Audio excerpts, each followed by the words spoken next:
Well, the age of female athletics may be coming to an end. A new age is upon us, the age of the transgender athlete.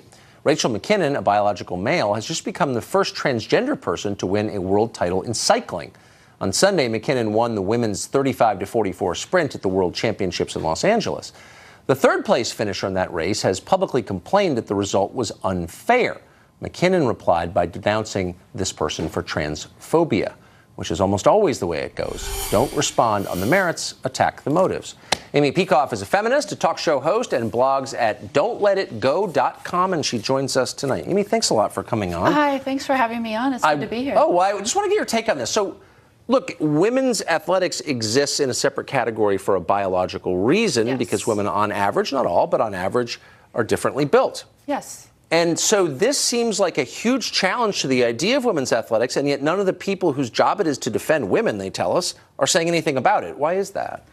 I don't know why it is, because I believe that it's a wonderful thing that most of our societies today allow for women to compete in athletics, because it gives you, the thrill of competition, a great sense of accomplishment, plus all the benefits of exercise and everything else.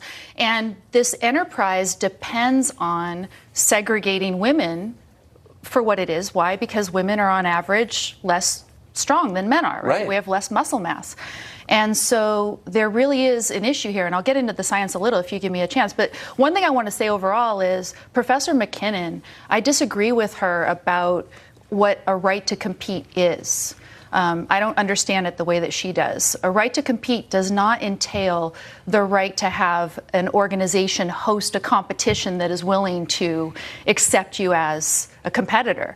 If those exist out there, it's great. And as I said, I'm very happy that we do have women's competition. But what would happen to the WNBA if men describe themselves, biological men, and I don't want to get into the debate. I mean, call yourself whatever you want, but biology's real, and if biological men compete, then that disenfranchises the women who make real salaries. Yeah, I'm going to call them transgender females because in general I'm supportive of transgenders, and I've got quite a bit of education about it from a great blogger. He goes by HD. He has a blog called Hormones Demystified, and he first of all, told me that this is a real condition, but he also pointed me to some research. And Tucker, there's very little research that is quantitative in terms of the amount of muscle mass that transgender females retain even after going through but so wouldn't you want to do, I think the essence of what you said is there's very little research. We don't know. Right, and there is one study, and the one study that does exist shows that transgender females retain more muscle mass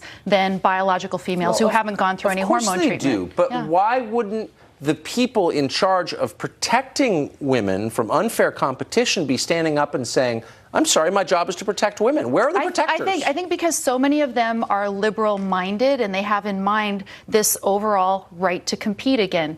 The idea that everybody who wants to compete has a right to be allowed to participate in a competition of their choice, perhaps. But the rights of everyone else also, I would say, play a role, but not in this case. Amy, thank you for that smart explanation of it. I appreciate it.